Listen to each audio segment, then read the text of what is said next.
పాట సంఖ్య 169 వాడుకుంటాం.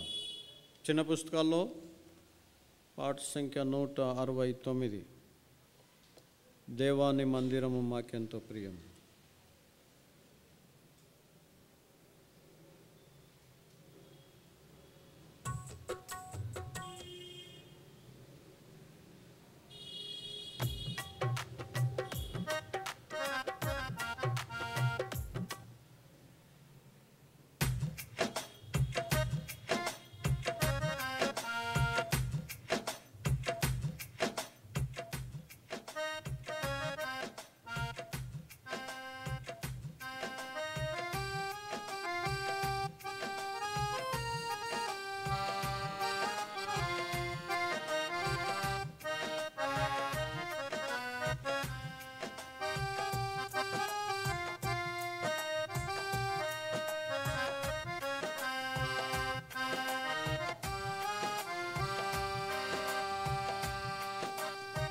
దేవాని మందిరము మాకెంతో ప్రియము, దేవాని మందిరము మాకెంతో ప్రియము, నీ నివాసములు ఎంతో రమ్యములు, నీ నివాసములు ఎంతో రమ్యములు. దేవాని మందిరము జీవము గలనా దేవుని దర్శించుటకు, జీవము గలనా దేవుని దర్శించుటకు, నా శరీరము నా హృదయమును, నా శరీరము ఆనందముతో కేకవేయుచున్నది, ఆనందముతో కేకవేయుచున్నది. దేవాని మందిరము నాకెంతో ప్రియము, దేవాని మాకెంతో ప్రియము, నీ నివాసములు ఎంతో రమ్యములు.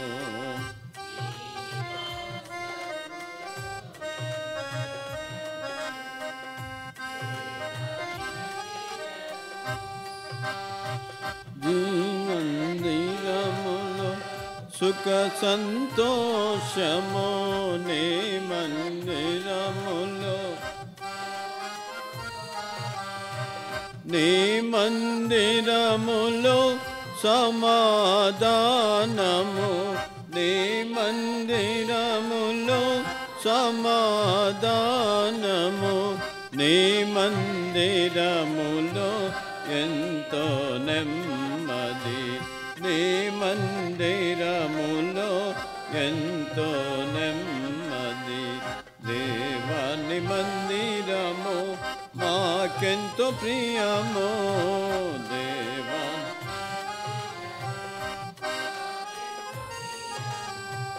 నీ నివాసములు ఎంతో రమ్యములు, నీ నివాసములు ఎంతో రమ్యములు. దేవాని మందిరము, నీ మందిరములో జీవాహారము,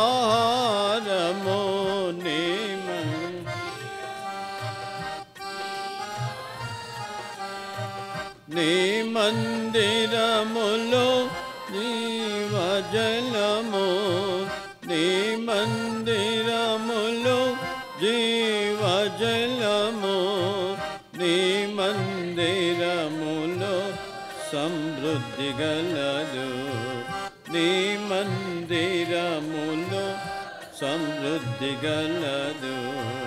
దేవాని మందిరము మాకెంతో ప్రియము, దేవాని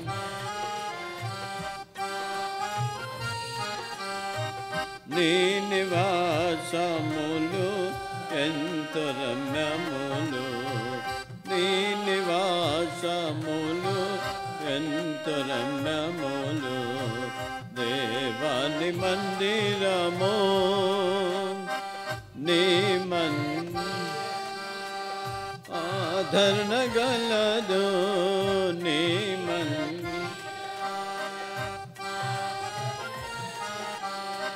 నీ మందిరములో గలదు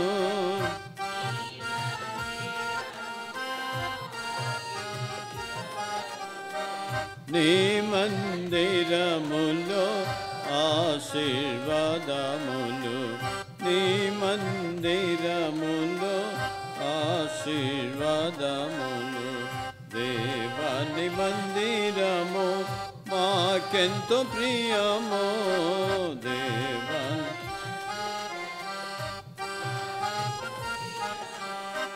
నీ నివాసములు ఎంతో రమ్యములు నీ నివాసములు ఎంతో రమ్యములు దేవాని మందిరము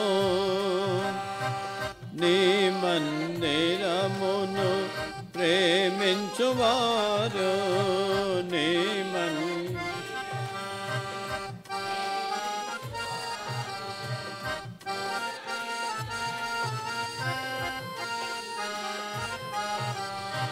ముసలితనము నందు చిగురు బెట్టుదురు సారము గలిగేవారు పచ్చగనుందురు సారము గలిగేవారు పచ్చగనుందురు దేవాని మందిరము మాకెంతో ప్రియమో దేవాని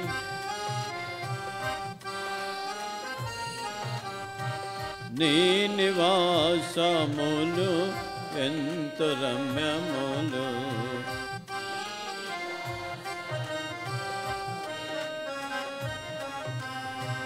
దేవాని మందిరము మొదటి వచనం బ్రదర్స్ పాడతారు, రెండో వచనం సిస్టర్స్ పాడతారు, మూడో వచనం అందరం కలిసి పాడుకుంటాం. ఓకేనా?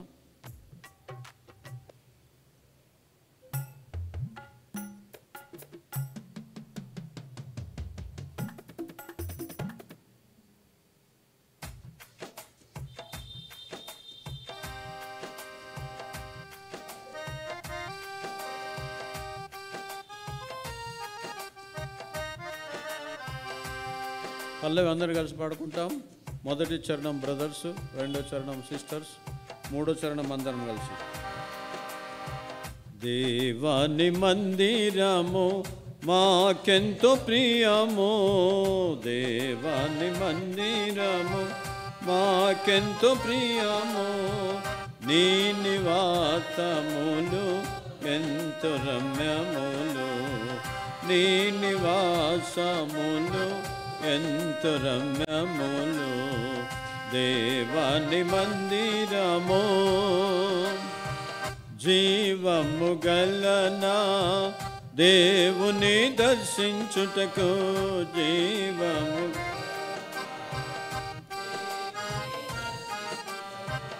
నా హృదయమును నా శరీరము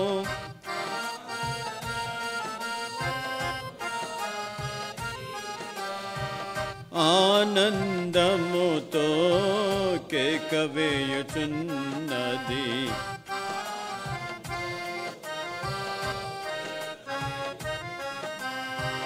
దేవాని మందిరము మాకెంతో ప్రియమో దేవ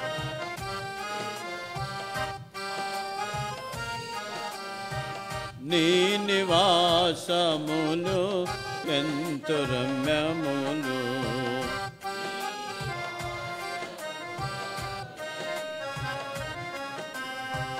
దేవాని మందిరము.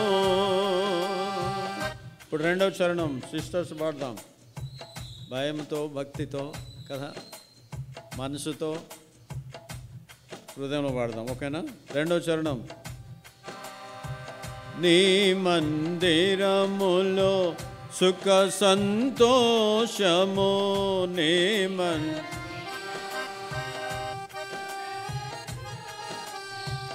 నీ మందిరములో సమాధానము.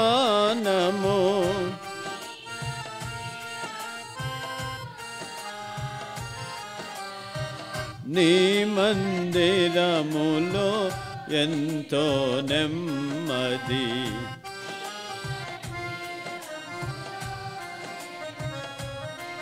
ఇంకోసారి. నీ మందిరములో ఎంతో నెమ్మది. నీ మందిరములో ఎంతో నెమ్మది. దేవాని మందిరము మాకెంతో ప్రియమో. దేవా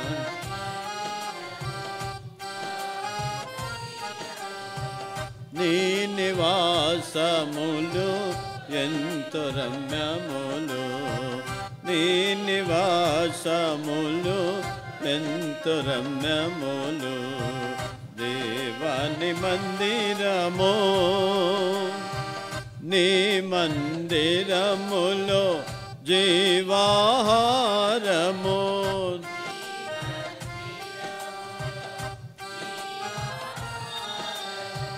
నీ మందిరములో జీవజలము.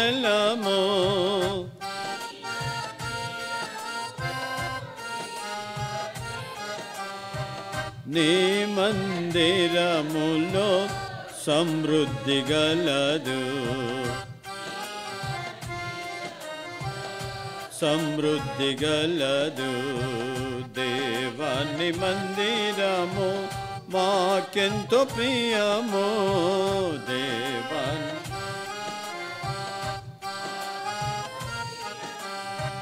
నీ నివాసములు ఎంతో రమ్యములు.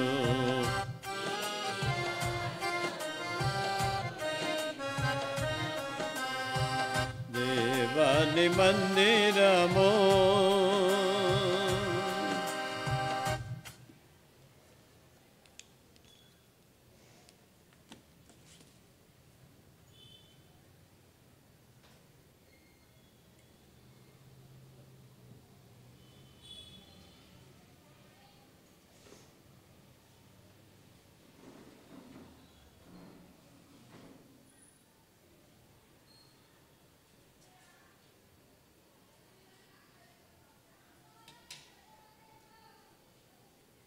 ప్రార్థన చేసుకుంటాం.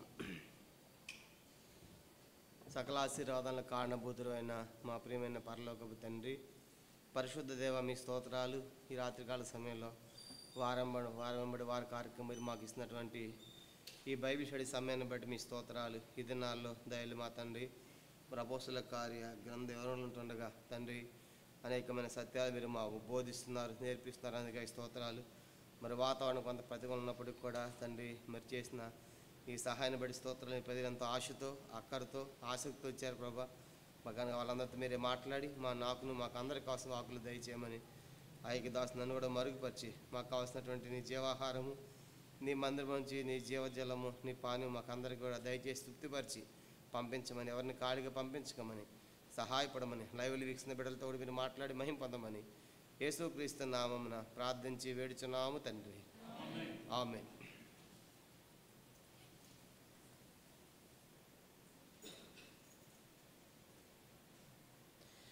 పిల్లలు, మనం అపోస్తల కార్య గ్రంథాన్ని మనం ప్రారంభించాం. అపోస్తల కార్యం అన్నది మొత్తం మనకు 28 అధ్యాయాలు కలిగిన పుస్తకంగా మనకు కనబడుతుంది. దీన్ని మనము 3 ముఖ్యమైన ప్రధానమైన భాగాలుగా విభజించుకొని మన ధ్యానాన్ని మనం ప్రారంభించాం. దాంట్లో మరి మొదటి 7 అధ్యాయాలు అన్నది యెరూషలేములో సంఘము అని మనం టైటిల్ ఇచ్చుకున్నాము. మరి అది ముగించుకోవడం జరిగింది. తర్వాత 8 నుంచి 12 అధ్యాయాలు యోదయ సమరయ దేశాల సంఘము అని మనం టైటిల్ ఇచ్చుకున్నాము. అది 2వ భాగంగా మనం చూసాం.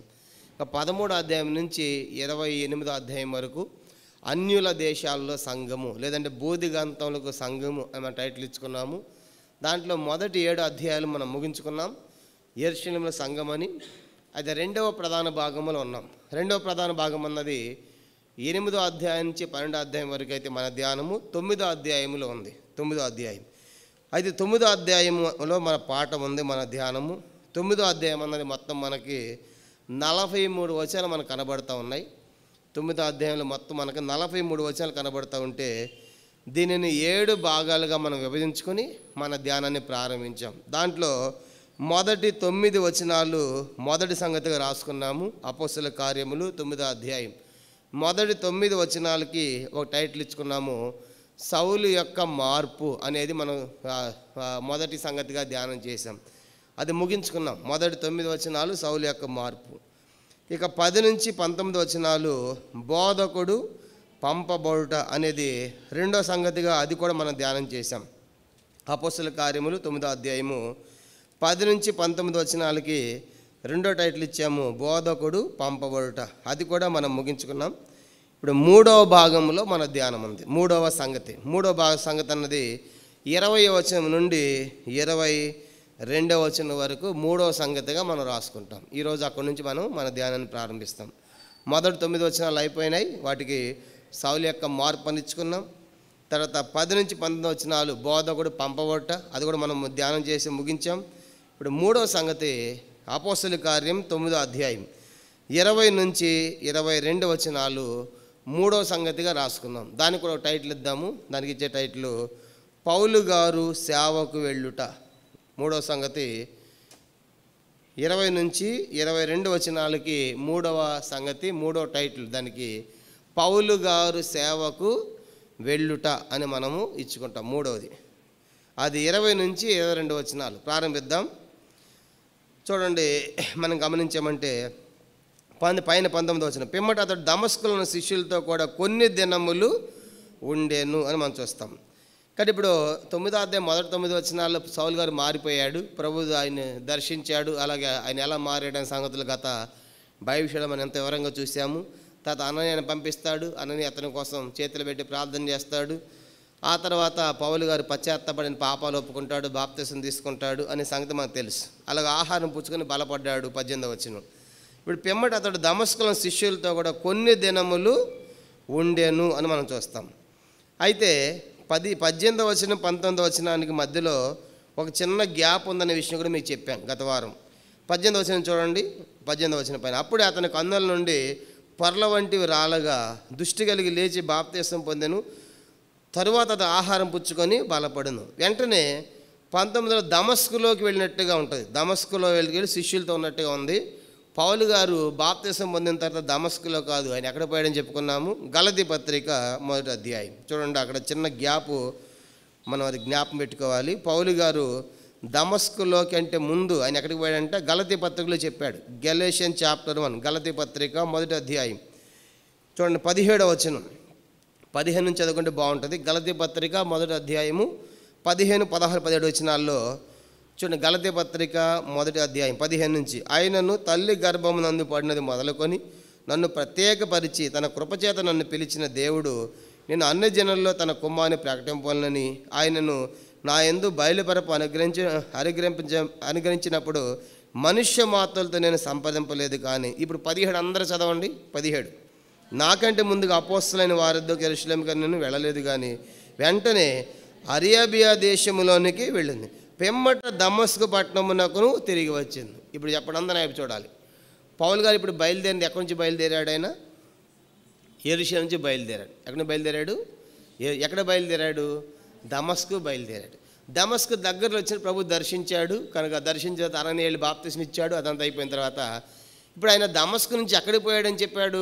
ఆ అపోస్తల కార్యాలు అంటే దమస్కు పట్టణంలోకి వెళ్ళినట్టు రాయబడింది. కనుక ఆయన ఎక్కడ పోయాడంటే దమస్కు కాదు, ఎక్కడ పోయాడంట? అరేబియా దేశానికి వెళ్ళాడు. అందరూ చూడాలి. కనుక ఆయన యెరూషలేము నుంచి వచ్చి దమస్కు దగ్గర బాప్తిసం పొంది, కానీ దమస్కులోకి వెళ్ళి సేవ చేయలేదు. కానీ దానికి మధ్యలో చిన్న గ్యాప్ ఏంటంటే చిన్న మిస్టేక్ అనకూడదు ఇది. కనుక ఇది పత్రికల్లో చెప్పాడు పౌలు. బాప్తిసం పొందిన వెంటనే ఆయన ఎక్కడ పోయాడంటే గలతీ పత్రిక ప్రకారం ఆయన అరేబియా దేశంలోనికి వెళ్ళి పిమ్మట దమస్కు వచ్చాడు. చెప్పండి, ఎక్కడంటే ఆయన అరేబియా దేశం వెళ్ళి అక్కడ కొన్ని దినాలు గడిపి నెక్స్ట్ ఆధార్ దమస్కు వచ్చి సేవ చేశాడు. ఇప్పుడు ప్రశ్న ఏంటంటే ఎందుకు ఆయన అరేబియా దేశానికి వెళ్ళాడు అంటే గత వారం చెప్పాను. అరేబియా దేశం అనేది అది సినాయి పర్వతము కనుక ఎడారి ప్రాంతము ఎడారి ప్రాంతంగా మనం చూస్తాం. కనుక అరేబియా దేశం ఎందుకు ఆ ప్రాంతానికి వెళ్ళాడంటే పౌలు గారు బాప్తీసం తీసుకున్న తర్వాత ఒంటరిగా కొంతకాలం ఆయన అరణ్యం, కానీ యేసు ప్రభు వారు ఎక్కడికి వెళ్ళాడు బాప్తీసం తీసుకున్న వెంటనే? అరణ్యానికి ఎన్ని దినాలు ఉన్నాడు ఆయన?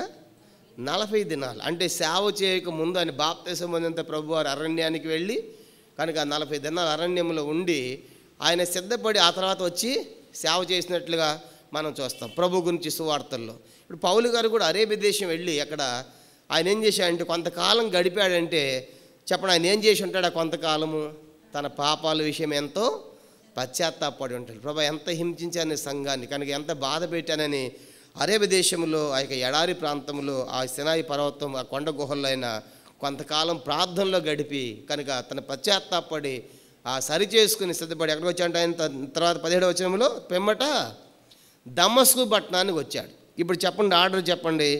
ఆయన యెరూషలేము నుంచి బయలుదేరి ఎక్కడికి వచ్చాడు? దమస్కు వచ్చాడు. దమస్కు దగ్గరలో అన్య ద్వారా బాప్తిసం పొంది ఎక్కడికి వెళ్ళాడు? ఆయన అరేబియాకి వెళ్ళాడు. ఇప్పుడు అరేబియా నుంచి ఎక్కడికి వచ్చాడు చెప్పండి? ఇప్పుడు మళ్ళీ దమస్కు వచ్చాడు. అది గుర్తుపెట్టుకోవాలి. కనుక అరేబియా దేశం వెళ్ళిన సంగతి ఎక్కడ లేదు మనకి?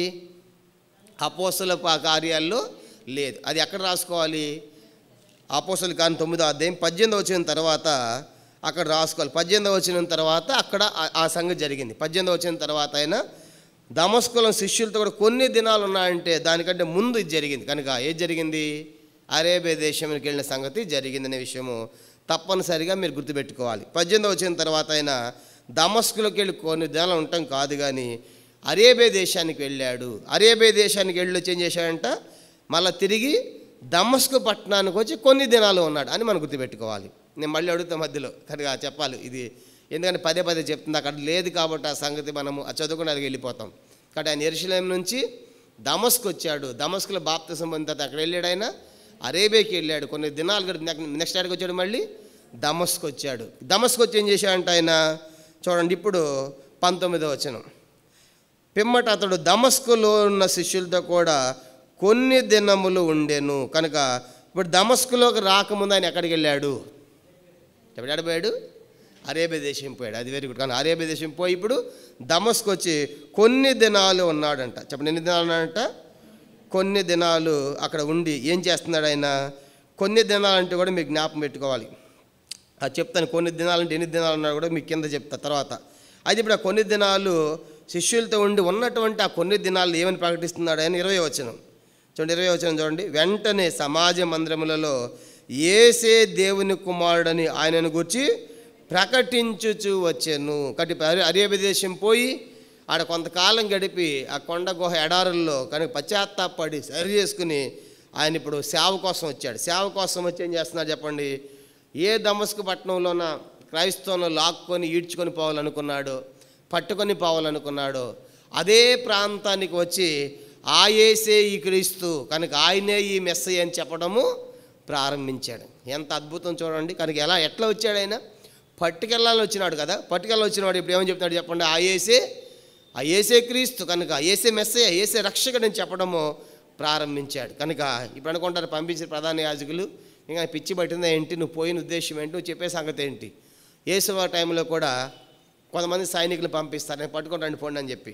వాళ్ళు ఏమన్నారు చెప్పండి? వచ్చి యేసురావు గారు ఏమని చెప్పారు? యేసురావు పట్టుకురమ్మని పంపిస్తే ఆ ప్రధాన యాజకులు చెప్పిన మాట ఏంటంటే, అయ్యా ఆ మనుష్యుడు మాట్లాడి ఎవడు ఎన్నడూను మీరు కూడా మోసపోయారా? కనుక పట్టుకొని రమ్మంటే ఏమని చెప్తున్నారు మీరు అని వాళ్ళు మాట్లాడతారు. చూసారా? కనుక పౌలు గారు కూడా ఇప్పుడు అదే సంగతి జరుగుతుంది. కాబట్టి ఆయన ఏం చేస్తుందంటే అదే ప్రాంతానికి వెళ్ళి ఎక్కడ హింసించాలనుకున్నాడో, లాక్కొని పోవాలనుకున్నాడో అదే ప్రాంతానికి వచ్చి ఇది చెప్పడం ప్రారంభించాడు. ఏమని చెప్పండి? ఆయన ఏమని చేస్తున్నాడంట? ఆ యేసే ఈ క్రీస్తు అని, ఆ యేసే క్రీస్తు అని చెప్పడం ప్రారంభిస్తున్నాడు.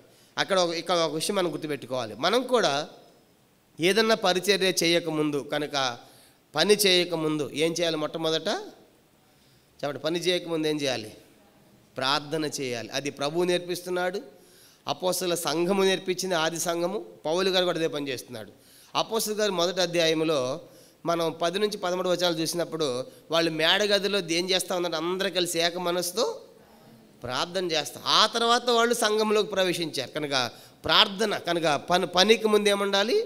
ప్రార్థన ఉండాలని మనకు నేర్పిస్తున్నారు. ఇక్కడ ప్రభు వారు కూడా బాప్తిసం పొందిన తర్వాత పరిచర్య చేయకముందు అరణ్యానికి 40 దినాలు ఏం చేశాడంటే ఆయన ప్రార్థనలో ఉన్నాడని చూస్తాం. పౌలు గారికి కూడా బాప్తిసం పొందినంత అరేబియా దేశం పోయి ప్రార్థనలో గడిపాడు. కానీ ప్రార్థనలో గడిపి వచ్చి ఆయన పరిచర్య చేస్తూ ఉన్నాడు. కనుక పరిచర్య కంటే ముందు ప్రార్థన ఎంతో ప్రాముఖ్యమైన విషయం మనం ఇక్కడ నేర్చుకుంటా ఉన్నాం. అందుకే మనం కూడా ప్రతి పనికి ముందు ఏం చేస్తాం మనం కూడా ప్రార్థన. కనుక అది చిన్న పని అయినా పెద్ద పని అయినా ప్రార్థనతో ప్రారంభించాలి అన్నది చాలా ప్రాముఖ్యమైనది. తర్వాత పౌలు గారు అరేబియా దేశం పోయి ఏకాంతంగా గడుపుతూ ఉన్నాడు. చెప్పండి, ఎలా గడుపుతున్నాడు ఆయన?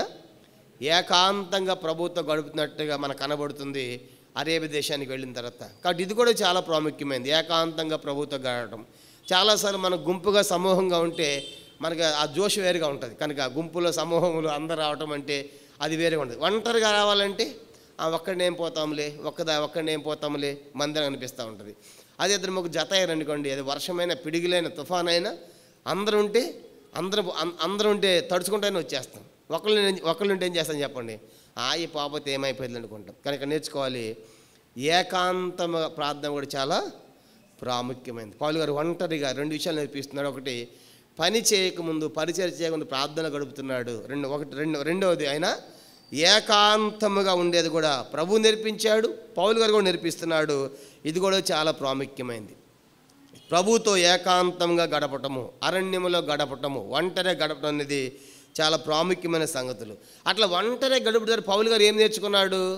గలతీ పత్రికలో చెప్పాడు, నాకంటే ముందున్న వారిది నేనేమి కూడా నేర్చుకోలేదు. ఇప్పుడు అందరూ చూడాలి, మరి పౌలు గారికి ఇవన్నీ ఎట్లా తెలిసినాయి ప్రకటించడానికి అంటే? అది చెప్పాడు గలతీ పత్రికలో, నేను మనుష్య మాతులతో సంప్రదింపులు చేయలేదు, కానీ నాకు నేర్పించింది ఎవరు? దేవుడే నేర్పించాడు. నాకు కనపడింది ఎవరు? దేవుడే కనపడ్డాడు. నన్ను ఏర్పరచుకుంది ఎవరు?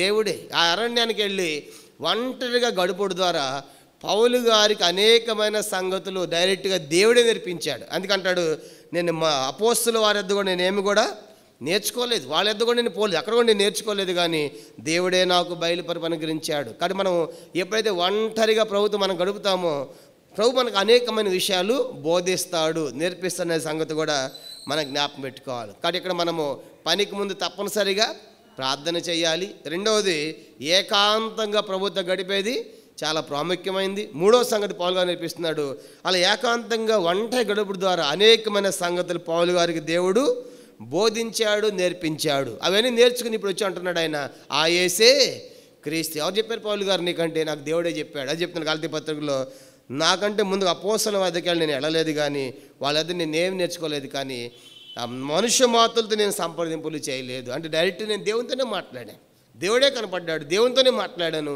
ఆయన నాకు నేర్పించాడు. కాబట్టి ఈ 3 ప్రాముఖ్యమైనది. ప్రతి పనికి ముందు మనం ప్రార్థన చేయాలి, ఏకాంతం గడపాలి, ప్రభు యొద్ద మనము పొందాలి అనేది పౌలు గారు నేర్పిస్తూ ఉన్నాడు. ఆ తర్వాత యేసు క్రీస్తు అని చెప్పడము ప్రారంభించాడు పౌలు గారు. చూడండి, వెంటనే మనం గమనించామంటే 20 వచనం, వెంటనే ఇప్పుడు అరేబియా దేశం నుంచి వచ్చిన తర్వాత పౌలు గారు ప్రభు యొద్ద నేర్చుకొని సమాజ మందిరములో యేసే దేవుని కుమారుడని ఆయన గూర్చి ప్రకటించుచు వచ్చాను. కాబట్టి సమాజ మందిరంలోకి వచ్చి ఆ యేసే క్రీస్తుని ప్రకటిస్తూ ఉంటే 21వ వచనం చూడండి, 21, వినిన వారందరూ విభ్రాంతి నొంది, చదవండి, యెరూషలేములో ఈ నామమును బట్టి ప్రార్థన చేయు వారిని నాశనము చేసిన వాడు ఇతడే కాడా? వారిని బంధించి ప్రధాన యాజకుల యొద్దకు ఇక్కడికి కూడా వచ్చి ఉన్నాడని చెప్పుకొనిరి. కానీ ఎప్పుడైతే ఆ సమాజ మందిరానికి వెళ్ళి ఆ యేసే క్రీస్తు అని చెప్పడం ప్రారంభించాడు, ఆ యేసే దేవుని కుమారుడిని ప్రారంభించాడో విన్న వారందరికీ ఏమొచ్చిందని చెప్పండి? విభ్రాంతి కలిగింది. కనుక అదొక విధంగా భయములకు ఆశ్చర్యానికి గురవుతున్నారు. ఎందుకు? యెరూషలేములో ఈ నామమును బట్టి, అంటే ఏ నామము అది గుర్తుపెట్టుకోవాలి. కనుక ఏ నామం అంటే యేసు నామాన్ని బట్టి ఆ ప్రార్థన చేసిన వారిని ఏం చేశాడు? ఇతడు నాశనము చేశాడు. కనుక యేసు నామం అంటే పౌలు పడేది కాదు, కానీ యేసు నామం అంటే గిట్టేది కాదు. అలాంటి వారు నాశనం చేసినటువంటి వాడు ఇతడు. వారిని బంధించి ఇప్పుడు ప్రధాన యాజకులకు తీసుకొని పోవడానికి ఎక్కడికి కూడా వచ్చి ఉన్నాడని చెప్పుకొనిరి. ఆలోచించండి, వచ్చి ఉన్నాడని చెప్పుకొనిరి. ఇక్కడ ఒక విషయం గుర్తుపెట్టుకోవాలి. ఇప్పుడు పౌలు గారు మారిన సంగతి ఎవరికి తెలియట్లేదు పూర్తిగా.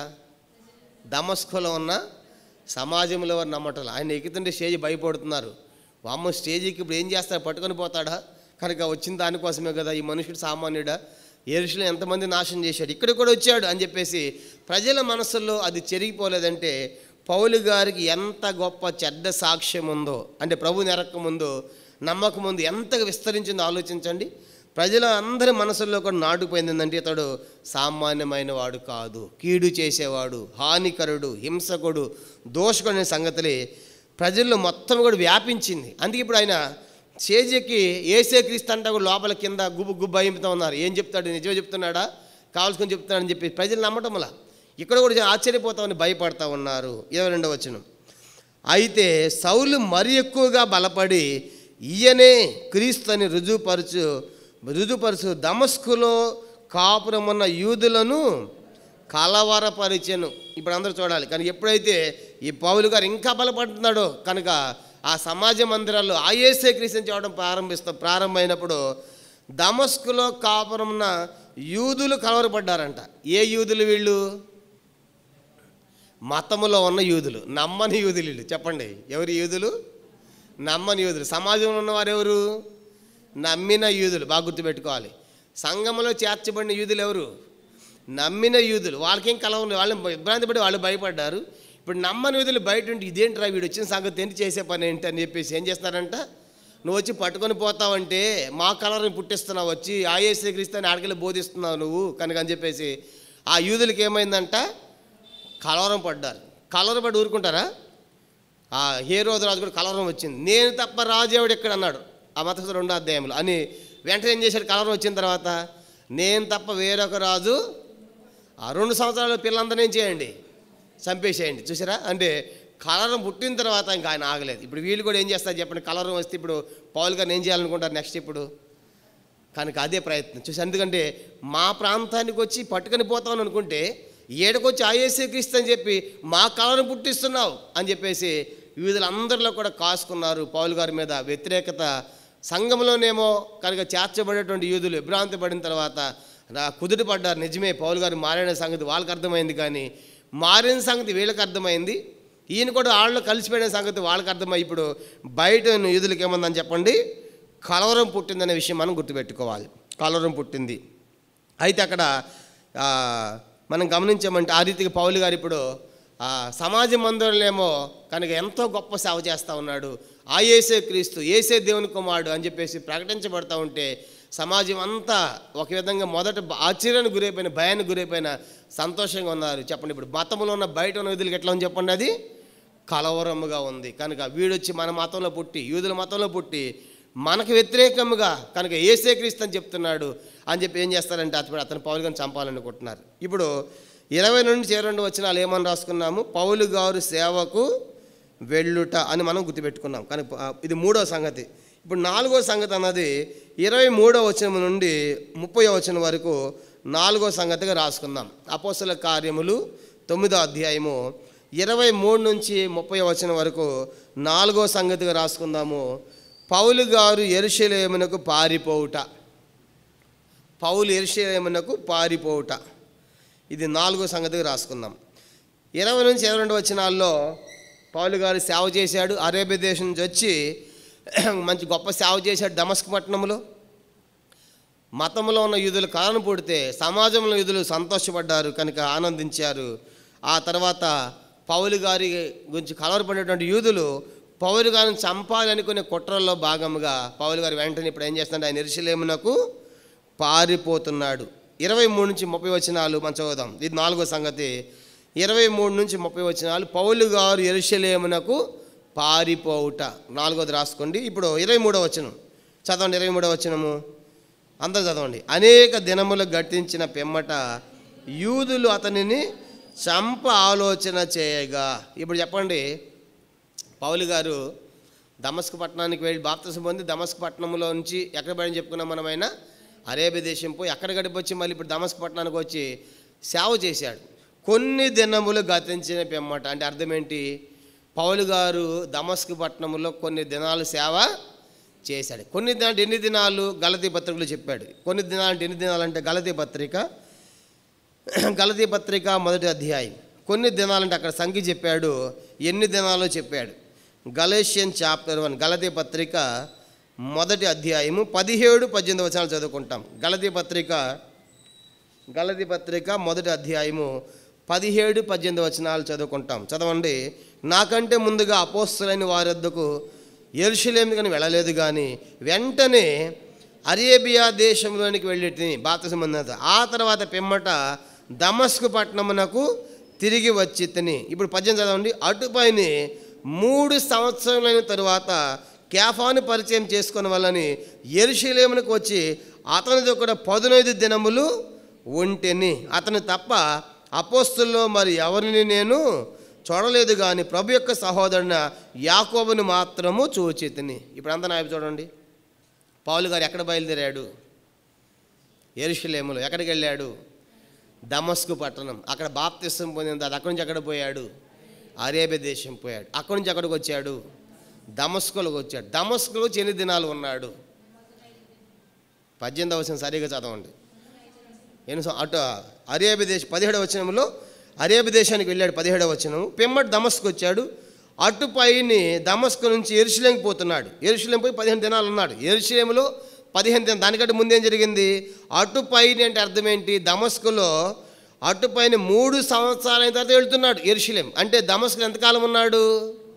3 సంవత్సరములు ఉన్నాడు. గుర్తుపెట్టుకోవాలి. చెప్పండి ఏంటంటే దమస్కులో ఎక్కడున్నాడు ఆయన? దమస్కు పట్టణం తిరిగి వచ్చాడు. 17వ వచనం. వచ్చి అటుపైన 3 సంవత్సరమైన తరువాత కేఫాను గురించి కేఫా ఉన్నాడు. కేఫా అంటే ఎవరు? చెప్పండి. కేఫా అంటే ఎవరు? కేఫా అంటే పేతురు గారు. కేఫా అంటే ఎవరు? పేతురు గారు. ఆయనకు మరొక పేరు కేఫా. కేఫా అంటే రాయి అని అర్థం. చెప్పండి, అర్థమైందా? కేఫా అంటే అడుగుతుంది ఎట్లకు. కేఫా అంటే పేతురు గారు. కేఫా అన్న పేతురే, కనుక సీమోన్ అన్న కూడా పేతురే, కనుక పేతురు అన్న కూడా పేతురు ఆయన పేరు. గుర్తుపెట్టుకోండి. కనుక ఇప్పుడు ఈ కేఫా గారు పేతురు గారు ఎక్కడున్నాడు? ఆయన యెరూషలేములో ఉన్నారు. అప్పుడు వీళ్ళు చెప్పారు, అయ్యా దీనికి అంత హెడ్ క్వార్టర్ ఎక్కడ, మనకి పెద్దవాళ్ళు ఎక్కడున్నారు? యెరూషలేములో ఉన్నారు అని చెప్పినప్పుడు ఇక్కడ సమస్య వచ్చింది కదా. ఇప్పుడు ఎక్కడ సమస్య వచ్చింది పౌలు గారికి? దమస్కులో సమస్య వచ్చింది. ఏంటి సమస్య? మతంలో ఉన్న యూదులు కలవరపడి చంపాలనుకుంటున్నారు కాబట్టి ఇప్పుడు 3 సంవత్సరాలు అద్భుతమైన సేవ చేశాడు. వాళ్ళు చంపాలనుకుంటున్నారంటే పౌలు గారు ఏ రీతిలో సేవ చేసి ఉంటాడో ఆలోచించండి. ఎంత గట్టిగా చెప్పుంటాడో ఆలోచించండి. కనుక ఎందుకంటే కొత్తగా నమ్మిన దినాలు కదా అవి. కనుక బాప్తిసం పొందిన దినాలు మనకు కూడా చూడండి ఎట్లా ఉంటుంది. బాప్తిసం పొందిన దినాలు ఎట్లా ఉంటుంది? అబ్బా తెల్లని వస్త్రాలు ప్రతి వారం కనపడతాం మందిరంలో. కనుక దినానికి ఇక అంతా డల్ అయిపోతుంది. అని పౌలు గారు మనలా కాదులే, అని దినానికి పెద్దగా అయిపోయాడు సేవలు. మనమైతే ఆరంభంలో బాగానే ఉంటుంది, కనుక అంతంలో మాత్రము నెమ్మది అని తగ్గిపోతాయి. పిల్లలు, భార్య, కుటుంబం, ఉద్యోగం అన్నింటిలో ఏంటంటే మాకాడ అవుతుంది బ్రదర్ ఇప్పుడు అంటాం. కానీ పౌలు గారు అట్లా కాదు. కనుక అందుకే పౌలు గారు ఇప్పుడు ఏంటంటే 3 సంవత్సరాలు దమస్కులో ఉన్నాడు. ఇప్పుడు 3 సంవత్సరాలు ఏమని ప్రకటించాడు? యేసే దేవుని కుమారుడు. చెప్పండి, యేసే దేవుని కుమారుడు. సమాజ మందిరాలు ప్రకటించాడు. ఈ 3 సంవత్సరాలు కాలం పుట్టిన యూదులకి అప్పుడు పౌలు గారు ఇక్కడ ఎగుండే ప్రమాదం అని చెప్పేసి అంటున్నా.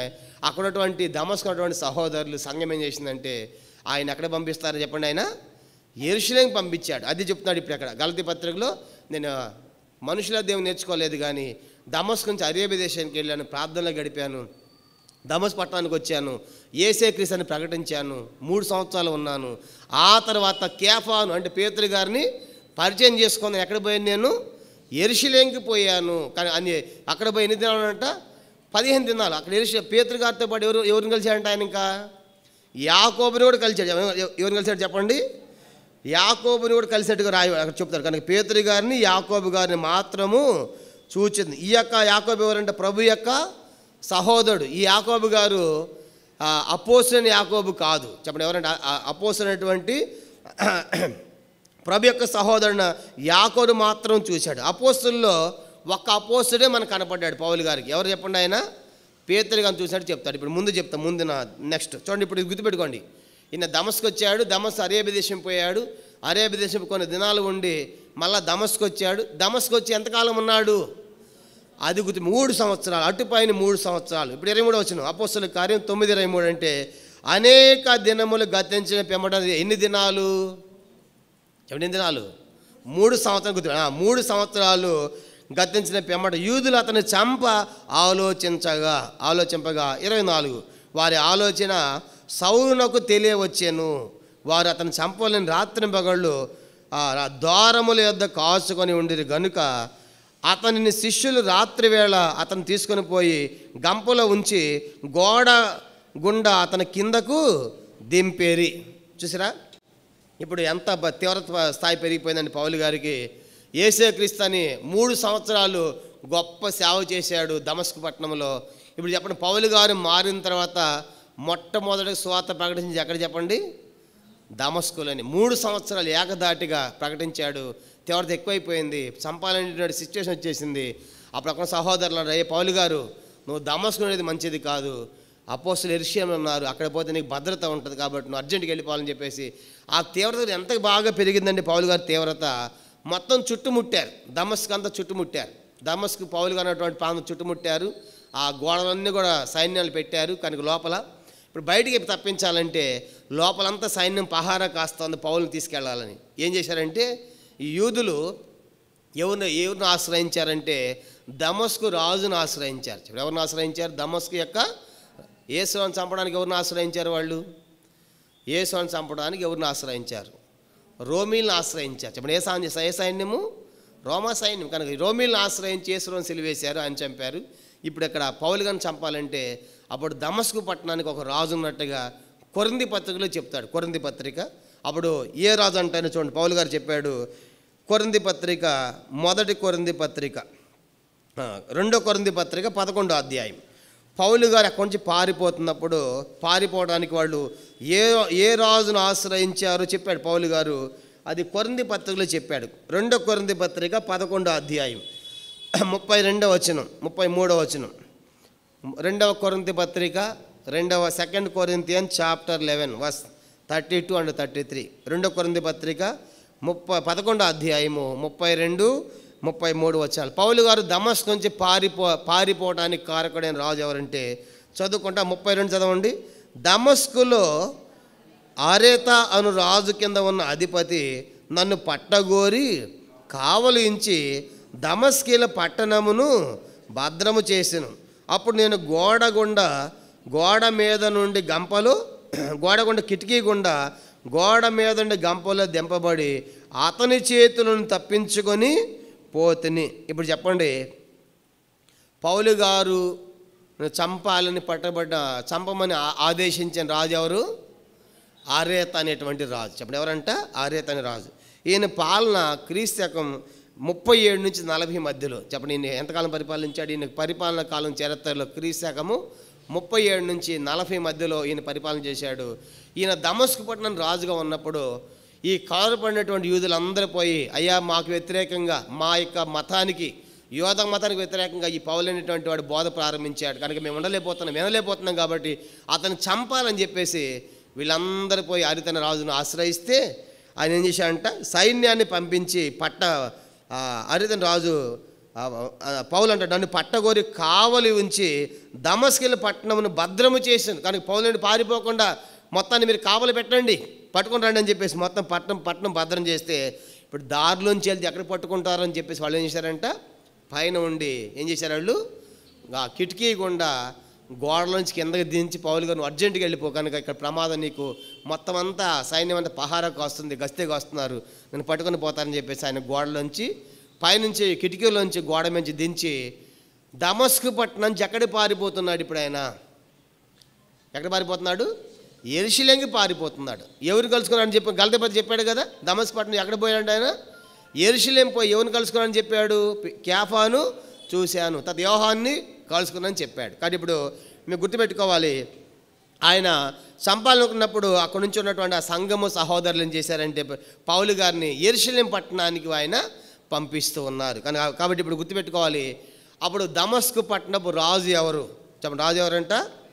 ఆరేత అనేటువంటి రాజు. ఆయన కాలం ఎప్పుడని చెప్పుకున్నాము? క్రీస్తు 37 నుంచి 40 మధ్యలో ఆయన కాలం ఉంది.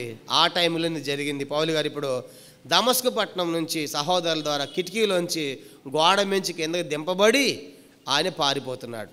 అలాగూ ఎరుకో పట్టణంలో జరిగింది కదా, ఎరుకో పట్టణంలో ఉన్నటువంటి వాళ్ళు కూడా ఏం చేశారు చెప్పండి? వాళ్ళకు కూడా ఏం జరిగింది?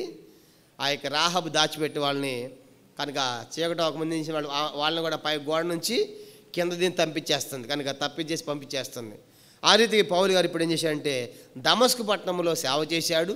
సేవ చేసిన తర్వాత అభ్యంతరాలు ఎక్కువ వచ్చాయి కాబట్టి మతంలో వెంటపడ్డారు కాబట్టి తప్పించుకోవడానికి ఆయన ఇప్పుడు ఎక్కడికి పోతున్నాడు చెప్పండి? ఆయన యెరూషలేం పోతున్నాడు. కానీ ఆ రీతిగా మనం చూస్తాం. చూడండి 20 అపోస్తలుల కార్యం 9వ అధ్యాయం.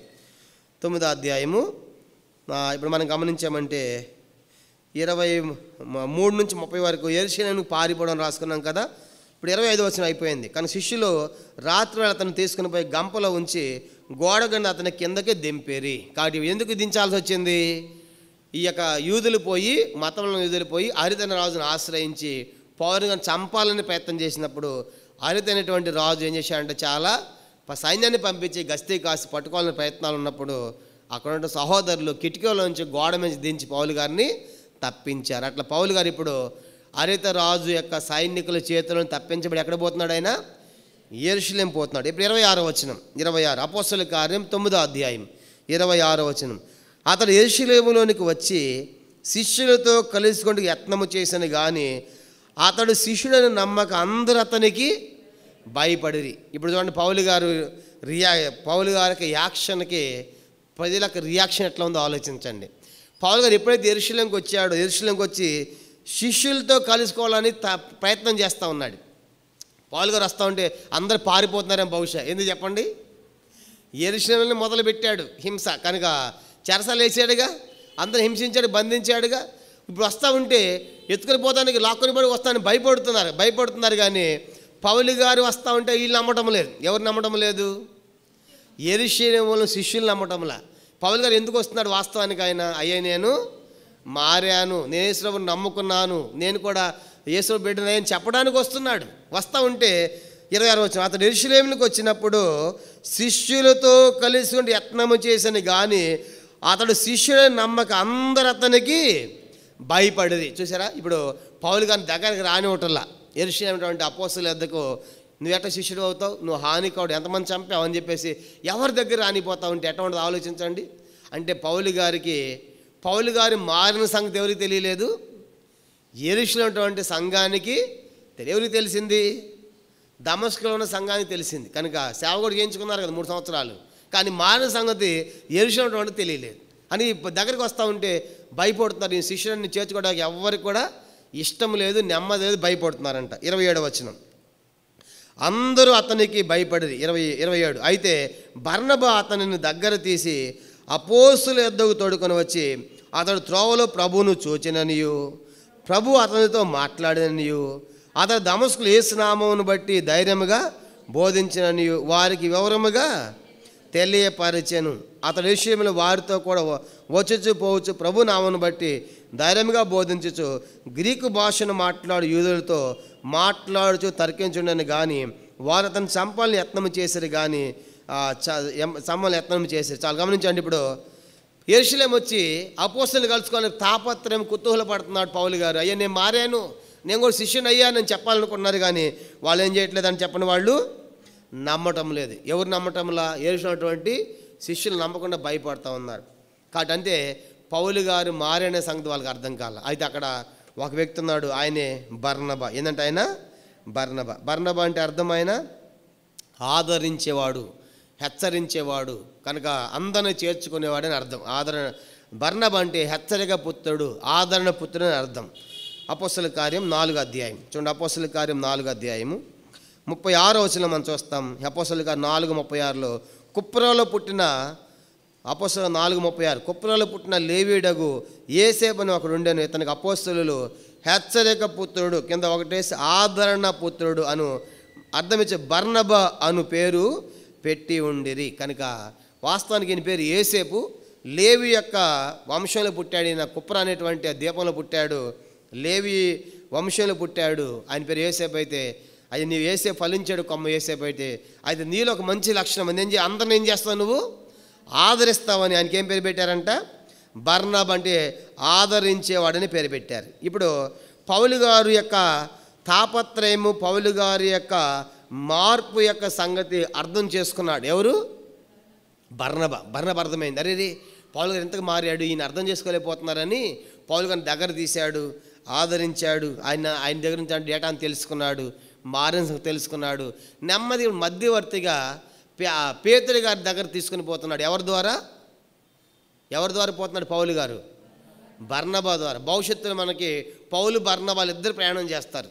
ఆ ఇద్దరు మిషనరీ ప్రయాణం చేస్తారు. ఇప్పుడు ప్రశ్న ఏంటంటే పౌలు గారు సీనియరా, బర్నబా సీనియరా? అంటే ఎవరు?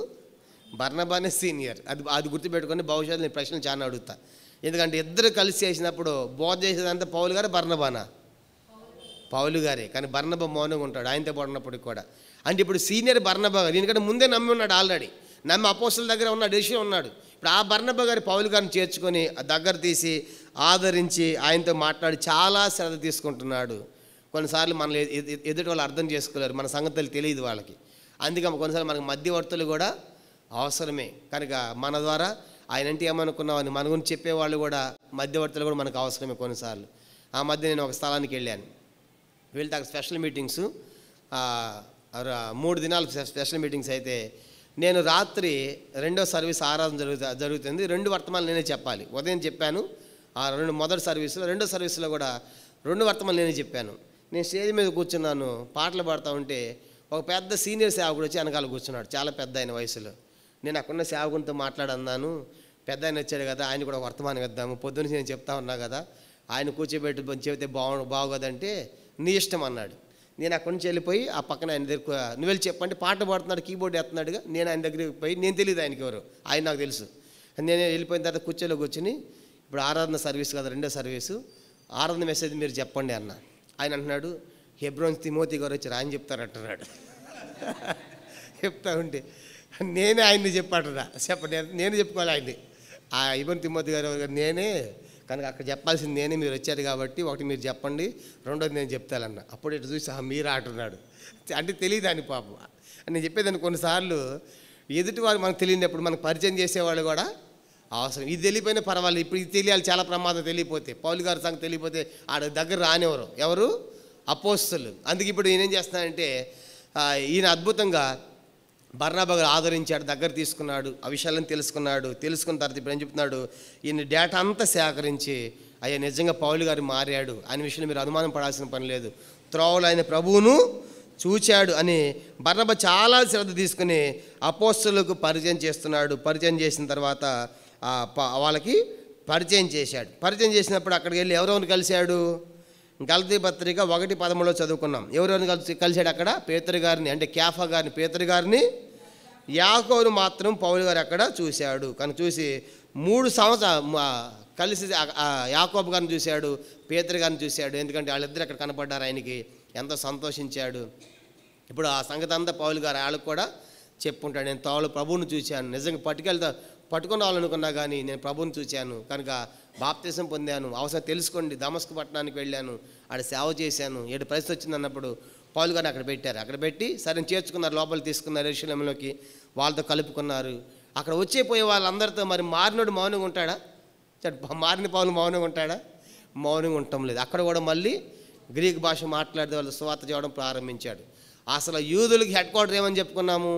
యూదుల యొక్క మెయిన్ హెడ్ క్వార్టరే యెరూషలేం. కనుక అక్కడ అంతా యూదులే ఉంటారు, మతం పాటించే వాళ్ళు ఎక్కువ మంది ఉంటారు. కనుక అక్కడికి వచ్చి ఇప్పుడు సువార్త చెప్పాలని ఎంత ధైర్యం ఉండాలి, ఎంత డేర్ ఉండాలి. కానీ పౌలు గారు ఏం చేస్తున్నారు? 9వ అధ్యాయము, అపోస్తలుల కార్యం 9వ అధ్యాయం. మొత్తానికి అంటే ఇక్కడ ఒక విషయం మనం నేర్చుకోవాలి. ఇక్కడ ఒక విషయం ఏంటంటే మనకు కూడా సంఘములో బర్నబా లాంటి వాళ్ళు మనకు అవసరం. చెప్పండి, సంఘంలో ఎట్లాంటి వాళ్ళు కావాలి? మనకు కూడా బర్నబా లాంటి వాళ్ళు. కొన్నిసార్లు సంఘంలో సేవకుడు టైం ఉండకపోవచ్చు. ఒకసారి ఆదివారం అందరూ వస్తారు, అందరూ కలుస్తారు ఒకేసారి. మా దగ్గర ఒక ఆమె మధ్యలో మందిరం మానేసింది ఆ టైంలో. ఎందుకంటే ఏంటి పలానా అక్కన రావట్లేదంటే, ఆదివారం నువ్వు ప్రైజ్ లాడ్ చెప్పలేదంట, ఆమె ప్రైజ్ లాడ్ చేస్తే నువ్వు ప్రైజ్ లాడ్ చెప్పలేదంట, అందుకే మానేసిందంట. ఎప్పుడు చెప్పి అందరూ ఒకేసారి అన్న ప్రైజ్ అంటే ఎవరికి చెప్పాలి? సేవకుడు వచ్చిన తర్వాత అందరూ ఒకేసారి వస్తారు గుంపుగా. కనుక వచ్చినప్పుడు ఎవరికి చెప్పాలి? ప్రైజ్ ఈయన వెళ్ళి మధ్య వెళ్ళిపోయిందంట. అర్థమైంది? చూసిందా? కనుక నువ్వు ప్రైజ్ లాడ్ చెప్పలేదంట అంటే ఇక్కడ ఒక విషయం గుర్తుపెట్టుకోవాలి. కొన్నిసార్లు సేవకు అన్నీ తెలియకపోవచ్చు, అందరూ రీచ్ అవ్వలేకపోవచ్చు. కానీ సంఘంలో బర్నబా లాంటి పాత్ర కలిగిన వారు తప్పనిసరిగా ఉండాలి. బర్నబా లాంటి వాళ్ళు ప్రతి సంఘానికి అవసరం. కనుక ఆదరించేవాళ్ళు, ప్రేమించేవాళ్ళు, చేర్చుకునేవాళ్ళు, దగ్గర తీసేవాళ్ళు. ఎందుకంటే బిజీని బట్టి కొన్నిసార్లు సేవనికి అందరికి అందుబాటులో లేకపోవచ్చు.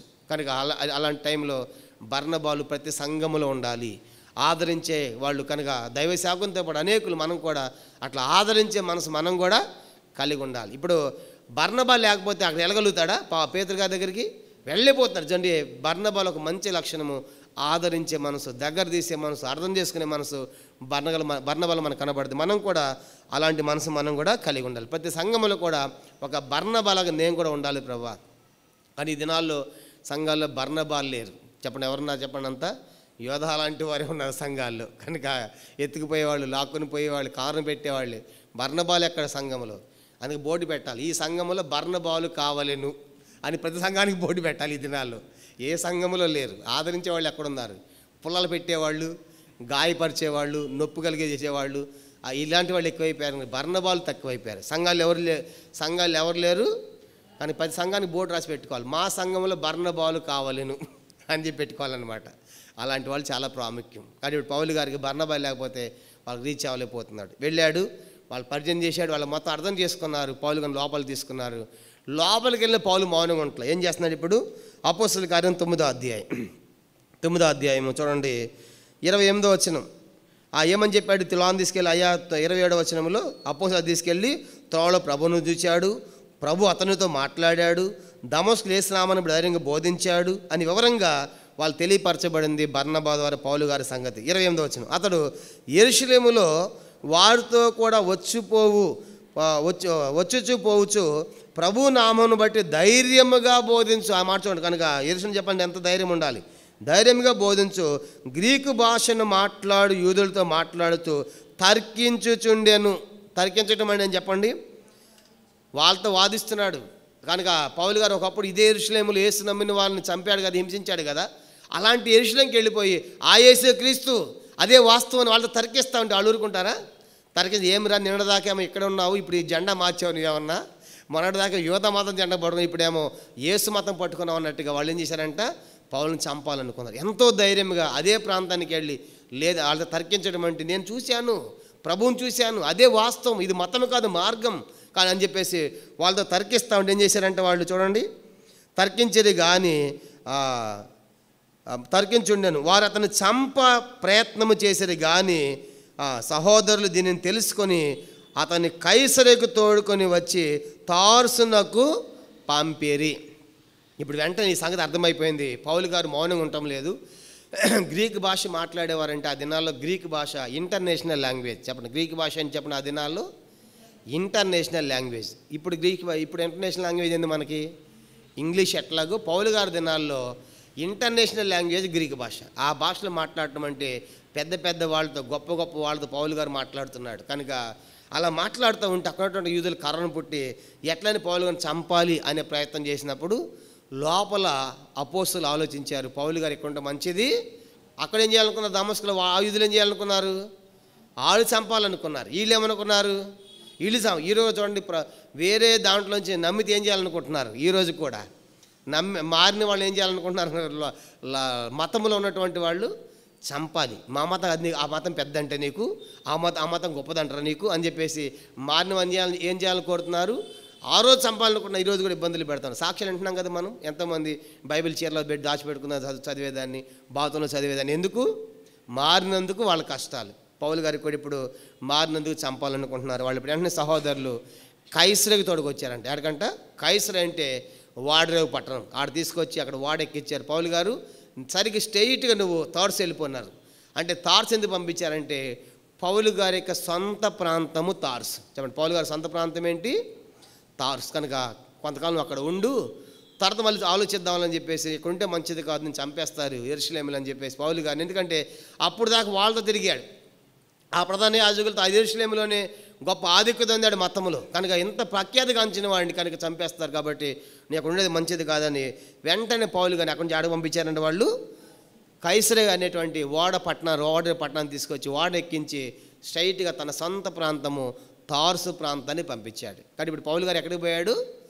తార్సు ప్రాంతానికి వెళ్ళాడు. చెప్పండి, యెరూషలేములో బయలుదేరాడు, దమస్కు వెళ్ళాడు, బాప్తిసం పొందాడు, తర్వాత అరేబియా దేశం వెళ్ళాడు, మళ్ళీ దమస్కు వచ్చాడు, 3 సంవత్సరాలు సేవ చేశాడు. అక్కడి నుంచి చంపాలనుకున్నప్పుడు పారిపోయి యెరూషలేం వచ్చాడు. 7 దినాలు అంట యెరూషలేములో 15 దినాలు 15 డేస్ ఉన్నాడు. గల్దబద్ది చెప్పాడు. 15 రోజుల తర్వాత చంపాలనుకున్నప్పుడు ఇక్కడి నుంచి వీళ్ళు ఎక్కడ పంపిస్తున్నారు? పౌలు గారిని తార్సు పంపించారు. ఇప్పుడు దీంతో మనకి 4వ సంగతి ముగించబడి, 4వ సంగతి 30వ వచనంతో 4వ సంగతి అయిపోయింది. 31వ వచనం 1-5 సంగతి రాసుకుందాం. అపోస్తలుల కార్యం 9వ అధ్యాయము 31వ వచనము 1-5 సంగతిగా రాసుకుందాం. 31వ వచనం ఒక్క వచనం ఒక్కటి మాత్రమే 5వ సంగతిగా రాసుకుందాం. 4వ సంగతి చూసాం కదా మనము. 23 నుంచి 30 వరకు పౌలు గారు యెరూషలేముకి పారిపోటు రాసుకున్నాం. 30వ వచనం అయిపోయింది. ఆ యెరూషలేము నుంచి ఇప్పుడు ఆయన కైసరై పట్టణానికి వెళ్ళిపోయి తార్సుకి వెళ్ళిపోయాడు. దాంతో 4 సంగతులు అయిపోయాయి. ఇప్పుడు 5వ సంగతి 9వ అధ్యాయం 31వ వచనం ఒక్కటి మాత్రమే 5వ సంగతిగా రాసుకుందాం. దానికి ఒక టైటిల్ ఇద్దాము. 5వ సంగతి టైటిల్ ఏంటంటే హింస నుండి నెమ్మది. హింస నుండి నెమ్మది లేదా శాంతి సమాధానం అని కూడా రాసుకుందాం. హింస నుండి సంఘమునకు నెమ్మది, శాంతి సమాధానం లేదని రాసుకోవచ్చు. హింస నుండి సంఘమునకు నెమ్మది లేదా శాంతి సమాధానం కలుగుతుంది అని రాసుకుందాం. అపోస్తలుల కార్యం 9వ అధ్యాయం 31వ వచనము. ఇది 5వ సంగతి, ఒక్క వచనం మాత్రమే. హింస నుండి దేవుని సంఘానికి నెమ్మది లేదంటే శాంతి సమాధానము కలుగుతుందనే విషయం మనం రాసుకుందాం. ఇప్పుడు 31వ వచనం చూద్దాం. అపోస్తలుల కార్యం 9వ అధ్యాయము 31వ వచనం అందరం కలిసి చదవండి. కావున యోదయ, గలిలయ, సమరయ దేశంలోనంతటను సంఘము క్షేమాభివృద్ధి నుంచి కింద ఒకటి కట్టబడుచు సమాధానమును కలిగి ఉండెను. మరి ప్రభునందు భయమును పరిశుద్ధాత్మ ఆదరణ కలిగి నడుచుకొనుచు విస్తరించుచుండెను. ఇప్పుడు సంఘము యోదయల సంఘము కానీ, గలిలయ సంఘము కానీ, సమరయలో ఉన్నటువంటి ఆయా సంఘాలు ఎక్కడైతే సంఘాలు ఉన్నాయో ఆ సంఘాలు అన్నీ ఎట్లా ఉన్నాయంటే హింస లేదంట. సంఘం క్షేమాభివృద్ధి చెందుతుంది, కట్టబడతా ఉంది, వృద్ధి చెందుతూ ఉంది. ఎట్లా ఉంది? సమాధానం ఉంది, సంఘములో శాంతి ఉంది, తర్వాత పరిశుద్ధత ఉంది, ప్రభు యొక్క భయం ఉంది, అలాగా ఆదరణ ఉన్న సంఘములు. అలాగా సంఘము క్షేమాభివృద్ధి చెందుతుంది. ఇప్పుడు ప్రశ్న ఏంటంటే ఎందుకు సంఘానికి క్షేమాన్ని కలిగింది? ఎందుకు సంఘమునకు హింస నుండి క్షేమం కలిగిందంటే హింసించేవాడే మారిపోయాడు. చెప్పండి ఏంటంట? హింసించేవాడే. ప్రతి సంఘంలో ఉంటారు హింసకులు, వాళ్ళు మారాలని ప్రార్థన చేయండి. కనుక వాళ్ళు ఒక్కడు ఉంటాడు, ఒక్కడి ద్వారా సంఘానికి సమస్య అన్నమాట. కనుక పౌలు లాంటి అంటే మారక ముందున్న పౌలు లాంటి వాళ్ళు చాలామంది ఉంటారు సంఘాల్లో. కనుక ఆ ఒక్కడే మొత్తాన్ని సంఘాన్ని ఉక్కిరి బిక్కిరి చేస్తూ ఉంటాడు. కనుక అట్లాంటి వాళ్ళు ప్రతి సంఘంలో మనకు కనబడుతూనే ఉంటారు, అన్ని స్థలాల్లో ఉంటారు. కాబట్టి ఇప్పుడు వాళ్ళు మారితే సంఘానికి ఏమని చెప్పండి? క్షేమం. మారకపోతే ఇప్పుడు ఇదే కనుక టెన్షన్ అన్నమాట. కానీ హింస ఏం జరిగిద్దో, ఏం చేస్తాడు, ఏం బాంబు పేలుస్తాడు, సేవకులు అయితే ఎప్పుడు ట్రాన్స్ఫర్ ఇస్తారు, ఎన్ని రకాల తిప్పలు. కనుక ఆ ఒక్కడే మారాలి. కొన్నిసార్లు వెళ్ళినప్పుడన్నా ఈయన ఒక్కడేనన్నా సంఘం అంతా క్షేమం, ఈ ఒక్కడే మారాలని ఎంతమంది చెప్పట్లేదు. ఎన్ని స్థలాలకు వెళ్తా ఉండే అప్పటిదాకా ఒకడు ఉంటాడు, ఆయన మారని పౌలు. చెప్పండి, ఆయన ఎవరు చెప్పండి? మారని పౌలు. ఆయన మారాలని ప్రార్థన చేయాలి. ఇప్పుడు పౌలు గారికి ఎందుకు సంఘం క్షేమాభివృద్ధి పొందిందంటే సంఘాన్ని ఏం చేశాడు ఆయన? అపోస్తలుల 8వ అధ్యాయం, అపోస్తలుల కార్యం 8వ అధ్యాయం చూడండి. సంఘాన్ని ఏం చేశాడు ఆయన? 8వ అధ్యాయము మొదటి 3 వచనాలు. అపోస్తలుల 8వ అధ్యాయం 1-3. ఆ కాలమందు యెరూషలేము సంఘమునకు గొప్ప హింస కలిగింది. అపోస్తలులు తప్ప అందరూ యోదయ సమరయ దేశమంతా చెదరిపోయారు. భక్తుల మనుషులు స్తెఫను సమాధి చేసి అతన్ని కొంచెం బహు ప్రారంభించారు. 3వ వచనం. సౌలు అయితే ఇంటెంటా జొచ్చి పురుషులను ఈడ్చుకొని పోయి చెరసాల్లో వేయించి సంఘమును పాడు చేయించుండి. అదనమాట, సంఘానికి అట్లా ఉంది. అప్పుడు అలాంటి సంఘం ఎందుకు నెమ్మది పొందింది? ఆ హింసించేవాడే మారిపోయాడు. చెప్పండి, హింసించేవాడే మారిపోయాడు. వ్యవస్థలో ఒక దుర్మార్గుడు మారితే వ్యవస్థ అంతటికి సమాధానమే. సంఘములో స్థానికుల్లో కూడా 1, 2, 3 కొంతమంది ఉంటారు, కొన్నిసార్లు ఒకరే ఉంటారు, కొన్నిసార్లు 2, 3 ఉంటారు. కనుక అలాంటి వాళ్ళు మారితే ఆ సంఘానికి ఎంతో క్షేమం ఉంటుంది, నెమ్మది ఉంటుంది. కనుక వాళ్ళు మార్పు చెందాలని మనం ప్రార్థన చేయాలి. కనుక అయితే ఇక్కడ ఒక విషయం మనం నేర్చుకోవాలి. ఫైనల్గా ఒక సంఘం గురించి మనం ఏం ఆలోచించాలంటే నా ద్వారా సంఘానికి ఎలాంటి అభ్యంతరము ఉండకూడదు. సంఘానికి నేను ప్రయోజకుడిగా ఉండాలి, సంఘాన్ని నేను దోహదపడాలి, కానీ సంఘ విస్తరణ కోసం పాటుపడాలి. కానీ కనుక సంఘాన్ని హింసించేవాడుగా నేను ఉండకూడదు అనేది మాత్రం మన తీర్మానం ఉండాలి. కానీ కొంతమంది ఉంటారు, ఆ సంఘానికి పోతున్నావా, పోలే, ఆ సేవకథ అంతా నీకు తెలుసా, మొదలు పెడతారనమాట.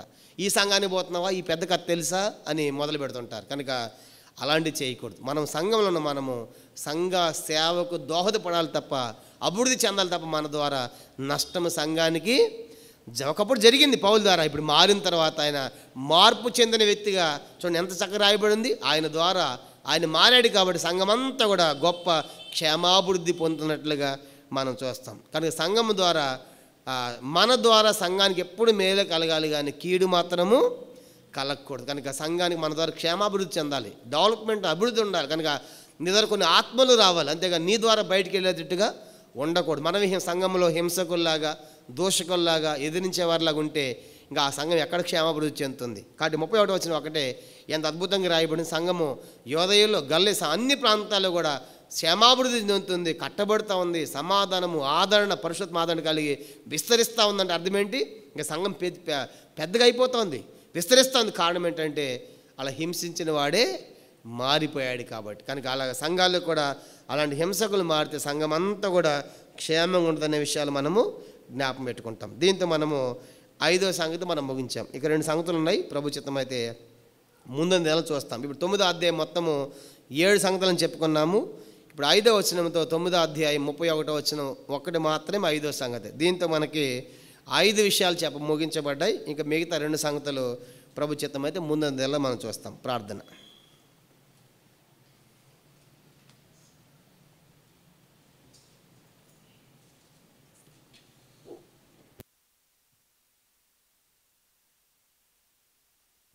ప్రార్థన చేసుకుంటాం.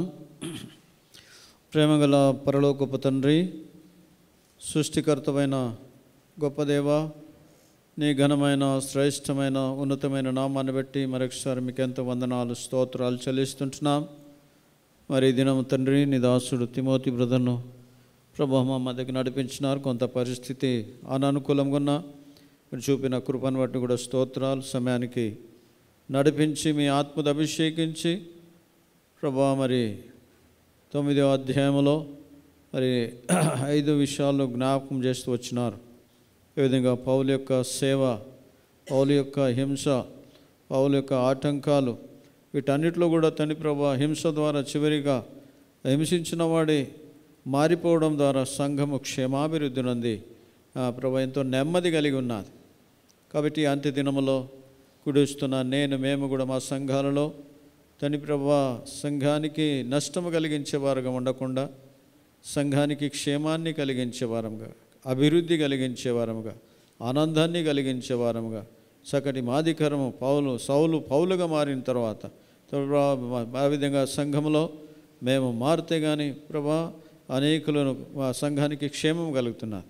ఆ విధంగా ప్రభా సంఘానికి హింసించేవారు, సంఘాన్ని ఎదిరించేవారు, సత్యాన్ని ఎదిరించేవారు, సంఘాలలో ఉండకుండా తండ్రి ప్రభా బర్నబాసు లాంటి వారు ఆదరించేవారు, ప్రభా ఎదుటివారి మేలును కోరే విడుదలను ప్రభా ప్రతి సంఘంలో మీరు లేవనెత్తమని ప్రార్థిస్తున్నాం. ప్రతి సంఘము కూడా భూమి మీద క్షేమాభివృద్ధిని విస్తరించినట్లుగా సహాయపడుతున్నాండి. శివన సంఘములు కూడా ప్రతి వ్యక్తిని దర్శించండి, బలపరచమని ప్రార్థిస్తున్నాం. దాసుని బట్టి స్తోత్రాలు. ఇంకా రాను దినములో అభిషేకించి సంఘ క్షేమం కొరకై నీ ప్రజల మేలు కొరకై వాడుకోమని ప్రార్థిస్తున్నాం. దాసుని కుటుంబాన్ని, పరిచర్ను, సంఘాన్ని కూడా దీవించండి, ఆశీర్వదించండి. వచ్చిన ప్రతి ఒక్కరిని పేరు పేరు వరుసన దీవించి ఆశీర్వదించమని, విత్తబడిన వాక్యము నీరు కట్టి ఫలింపచేయమని యేసుక్రీస్తు నామములో ప్రార్థించి వేడుచున్నాము తండ్రి, ఆమేన్. మన పరలోకపు తండ్రి యొక్క ప్రేమయు, రక్షకుడైన యేసుక్రీస్తు కృపయు, పరిశుద్ధాత్మని యొక్క అన్యోన్య సహవాసం కూడిచిన బిడ్డలకు ఎప్పుడునూ సదాకాలం తోడైండును గాక. ఆమేన్.